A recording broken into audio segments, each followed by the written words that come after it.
No terceiro episódio da nossa série especial, O Nó dos Juros, o analista Fernando Nakagawa explica como os juros altos atrapalham o crescimento, mas também são motivo de alegria para um grupo de pessoas.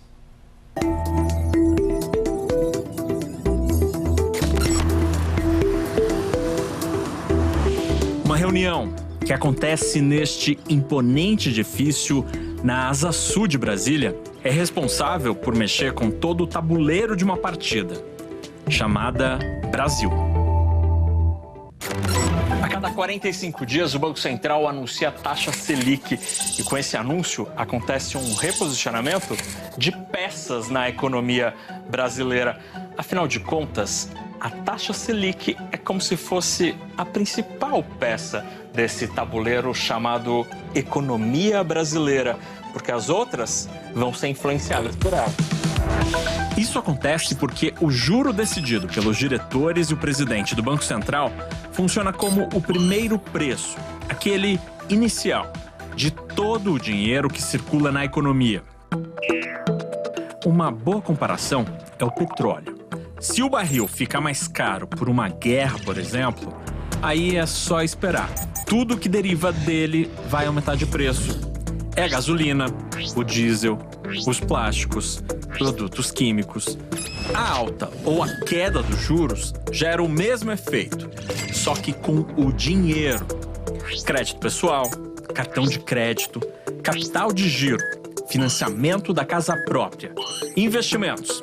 Enfim, tudo que envolve usar, emprestar ou investir dinheiro vai ser impactado. O encarecimento do crédito reduz o apetite das pessoas para tomar crédito, para renovar o carro, para comprar um apartamento.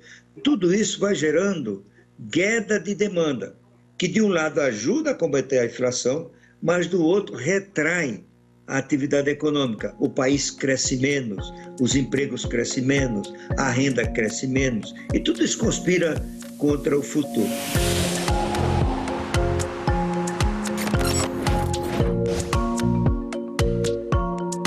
E em junho de 2024, o Banco Central decidiu que era preciso usar essa receita. E assim, foi interrompido o ciclo de queda dos juros. A peça taxa Selic parou de ser mexida. Ao explicar essa medida, o Comitê de Política Monetária citou as preocupações com as previsões para a inflação, que tem subido e se afastado da meta.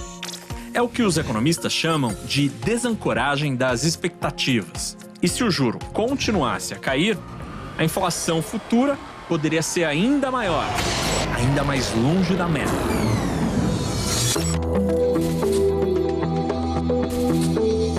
Uma série de fatores explica o pessimismo com a inflação. No exterior, os preços e os juros nos Estados Unidos geram muitas dúvidas. A economia chinesa também é motivo de cautela. Boa parte das razões, porém, é puramente brasileira, especialmente no que diz respeito às contas públicas. O Brasil ter parado a uma taxa de juros de 10,5% é uma loucura, porque ela é alta demais. Mas por que isso aconteceu? Isso é só consequência de uma perda muito grande de credibilidade na política fiscal. Os agentes começaram a ficar com muito medo, e não é só política fiscal, né? É colocar o dedo nas empresas estatais de uma maneira completamente diferente do que é o razoável para uma empresa, tentar colocar a mão até em empresas privadas, como aconteceu no caso da Vale do Doce, enfim. O ambiente está um ambiente que é claramente um ambiente de deterioração. A consequência é uma perspectiva de inflação mais alta. Um país que gasta mais do que tem de receita. E no caso brasileiro, com uma dívida muito grande, em algum momento as pessoas vão questionar essa dívida, ou a capacidade do governo pagar essa dívida. Essa dívida do Brasil tem crescido a passos largos. Já são 8 trilhões e meio de reais. O valor aumentou 13% no último ano e saltou 52% desde a pandemia. Só nos últimos 12 meses, a dívida cresceu quase 1 trilhão de reais. Esse valor tem aumentado a um ritmo de mais de 2 bilhões de reais por dia, 109 milhões por hora, 30 mil reais a mais na dívida pública a cada segundo.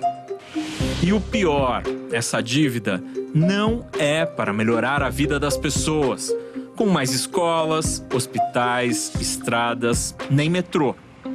O problema é que no Brasil, o Tesouro se endivida para cobrir gastos de funcionamento do governo, salários, previdência, né? Programas sociais. Se o governo tem mais dívida, também terá de pagar mais juros. E então aparece outro grupo. É verdade que o juro alto é comemorado por algumas pessoas que ganham quando tem, por exemplo, o dinheiro investido na renda fixa e recebem os juros mais altos. Só que num país como o Brasil, a maioria das pessoas está aqui, lá atrás nessa corrida, porque são os que estão acostumados a pagar juros no cheque especial ou no cartão de crédito. São poucos, muito poucos mesmo, que recebem juros, por exemplo, no investimento no Tesouro Direto ou num CDB. São eles que vão ganhar. Só em 2023, esse grupo de investidores que tem títulos do governo recebeu a bagatela de mais de 800 bilhões de reais em juros. Todo esse dinheiro saiu do Tesouro Nacional e foi pago aos que emprestaram dinheiro ao governo brasileiro. Neste grupo estão desde as grandes instituições financeiras globais até os pequenos investidores, que têm parte da poupança no Tesouro Direto. Esses investimentos, eles sempre têm uma taxa de retorno esperada. Então a gente vai abrir um negócio, vai abrir uma loja, expandir uma planta produtiva, a gente tem uma perspectiva de quanto aquele empreendimento vai pagar.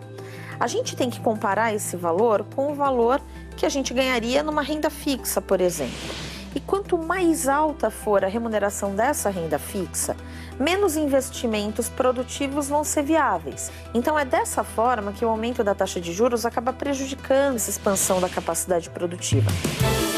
E no próximo episódio, o efeito dos juros nas finanças das famílias, das empresas e do governo. Sabe aquela sensação de que você anda e a dívida não sai do lugar? O nome disso você já sabe.